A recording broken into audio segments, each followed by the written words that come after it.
AITAH for breaking up with my girlfriend for suggesting an open relationship and not letting her explain. I think we should try an open relationship. Those were the exact words that came out of my girlfriend's mouth, as casually as if she were asking me to pass the salt. My heart dropped. My chest felt like someone had kicked it.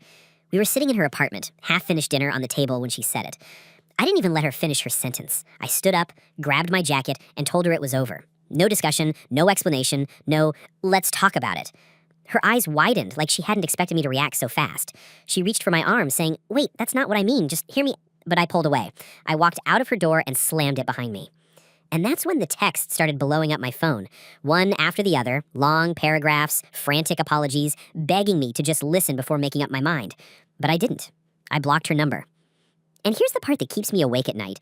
2 days later, she showed up outside my workplace, standing there, waiting for me. And when I finally faced her, she said something that made my blood run cold. But before I tell you what she said, let me explain how we got to that moment. We had been together for almost a year.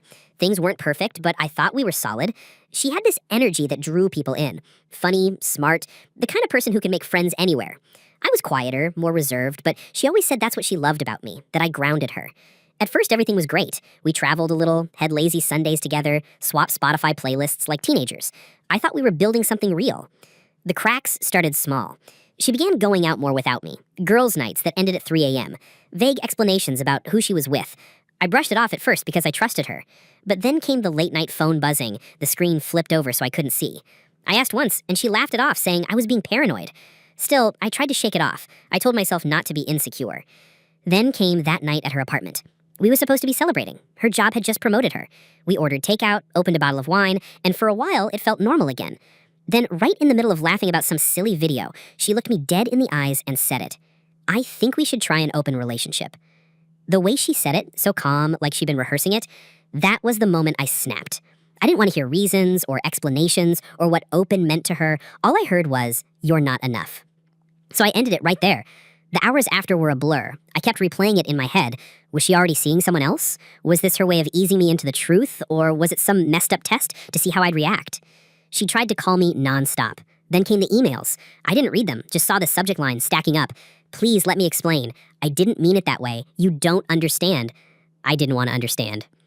Until the second day, when she showed up outside my workplace, standing there by the entrance, with this look of desperation on her face. I walked past her, pretending I didn't see, but she stepped right in front of me, blocking the door. People were watching. My coworkers glanced at us awkwardly.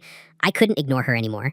That's when she leaned in close, her voice shaking but steady enough for me to catch every word.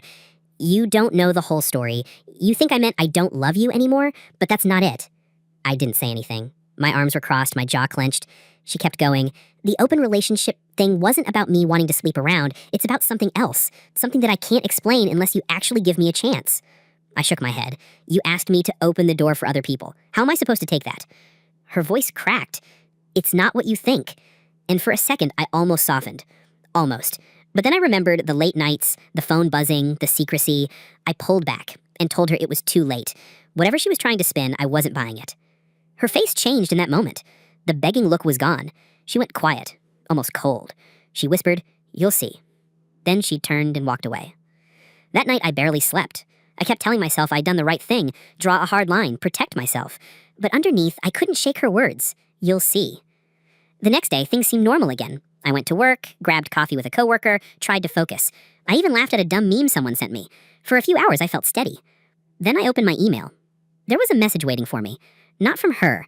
From an account I didn't recognize. No subject line, just a single attachment. My stomach tightened. Against my better judgment, I clicked it. It was a photo of me and her, taken months ago, in her bedroom. Private. The kind of picture nobody else should ever have. And underneath, a single line of text. "Maybe you should have listened." My hands went cold. My mind raced. Who sent this? How did they get it? Was it her? Someone she knew? I slammed my laptop shut, my chest pounding. That wasn't just a breakup anymore. That was a warning, a threat, a game I hadn't agreed to play. And just when I thought it couldn't get any worse, my phone buzzed. It was another email notification. Same address, another attachment. This time I didn't want to look, but I did. And what I saw made me realize I wasn't just dealing with heartbreak anymore. I was dealing with something much darker. The second email was worse. When I opened it, it wasn't another photo. It was a video. a shaky clip of me walking to my car after work just 2 nights ago. The camera followed me all the way until I drove off. The caption underneath said, "You're being watched." My blood ran cold. I slammed my phone down, heart pounding so loud I thought my coworkers could hear it. Someone had been following me, recording me. I wanted to believe it wasn't her, that maybe it was some prank, some sick coincidence, but deep down I knew. Who else would have the motive? Who else had access to me like this? I didn't tell anyone at work. I couldn't. How do you explain that your ex-girlfriend or whoever was stalking you? Instead, I plastered on a fake smile, finished my shift, and went home. That night, I tried to calm myself down. I cooked dinner, turned on the TV, told myself I was overreacting. Maybe she just had someone send it to scare me. Maybe it was a bluff. For a moment, I almost believed it. I even laughed at a stupid sitcom rerun. Then came the knock at my door. It was around 11 p.m. My heart jumped into my throat. I froze, staring at the door. No one knocks that late unless something's wrong. I crept over, peeking through the peephole, and there she was. My ex. Standing in the hallway, hair a mess, eyes wide like she hadn't slept in days. She wasn't knocking anymore, just standing there, waiting. I didn't open the door. I didn't say a word. I just stood there, barely breathing, hoping she'd leave. But she didn't. She stayed. For nearly 10 minutes. Then finally she slipped a folded piece of paper under my door and walked away. I waited until her footsteps faded, before picking it up. My hands shook as I unfolded it. Inside, in her handwriting, was one sentence. "If you don't let me explain, I promise this will only get worse." That was the moment I realized I was in over my head. This wasn't just about a breakup anymore. This was something dangerous. And before I could even process what that meant, my phone buzzed again, another unknown number. I opened the message. It was a single photo of me, standing at my own peephole.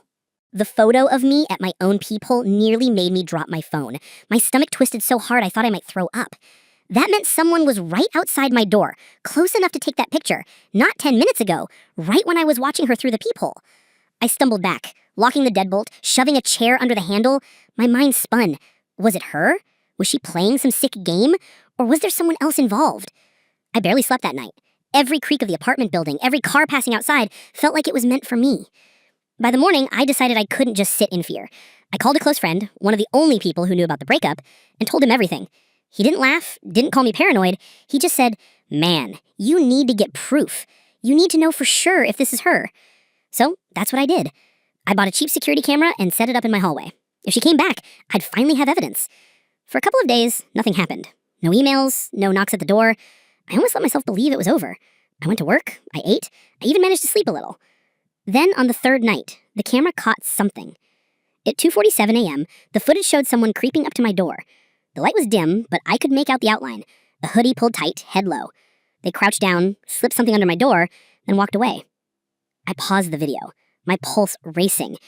The shape wasn't clear, but the height, the frame, it looked like her. I picked up the slip of paper that had been pushed under my door. This time, it wasn't a note in her handwriting. It was a printed photo of me, sleeping, in my own bed. I dropped it like it was on fire. My chest locked up, panic choking me. How could she have gotten into my apartment? Had she been here already? Was she still here now? I tore through the place, checking closets, under the bed, even the shower. Nothing. But the fear stayed. That was the moment I realized I wasn't safe in my own home anymore. I was still staring at that photo when my phone buzzed again. Another email. No text this time, just one image. It was my security camera feed. Someone else had access to it. The sight of my own security feed in that email froze me in place. My hands went numb. That meant whoever was messing with me wasn't just outside. They were inside my system, watching me the way I thought I was watching them. I ripped the camera out of the wall and smashed it on the floor. My chest was heaving, my thoughts racing. No one should have that kind of access unless they were closer than I realized. For the first time, I thought about calling the police. But then I remembered the photos, the ones of me and her in private moments. If she had those, if she really wanted to ruin me, she could spin it into something ugly. The cops wouldn't see me as a victim, they'd see me as a mess. So instead, I did the one thing I swore I wouldn't. I called her. She picked up on the second ring. Her voice was calm, too calm. "I told you, if you didn't listen, it would get worse." I shouted into the phone, demanding to know if it was her behind the pictures, the videos, the stalking. She didn't deny it. She just laughed. Not loud, not dramatic, just this quiet, broken laugh that chilled me to the bone. "You think it's only me?" she whispered. The line went dead. That night, I didn't even try to sleep. I sat in my living room with every light on, waiting for something to happen. Hours crawled by, nothing. Then at 3:12 a.m., I heard it. The sound of my front door handle turning, slowly, testing the lock. I froze, heart in my throat. Whoever it was didn't knock, didn't speak, they just kept trying the handle again and again. I grabbed the heaviest thing near me, a lamp, and stood ready to swing if the door opened. The noise stopped. For a moment, silence. Then a piece of paper slid under the door. I forced myself to pick it up. My hands shook so badly I could barely unfold it. This time, the message was short, just 3 words. Look behind you. I spun around so fast I nearly dropped the lamp. Nothing. Just my empty living room bathed in the harsh glow of every light I'd left on. I tried to laugh at myself, tried to believe it was just another game, but when I turned back toward the door, my blood froze. The note was gone. And in its place, on the floor where I'd picked it up, lay a fresh photo, still warm from the printer. It was me, standing exactly where I was now, holding the lamp, staring at the door.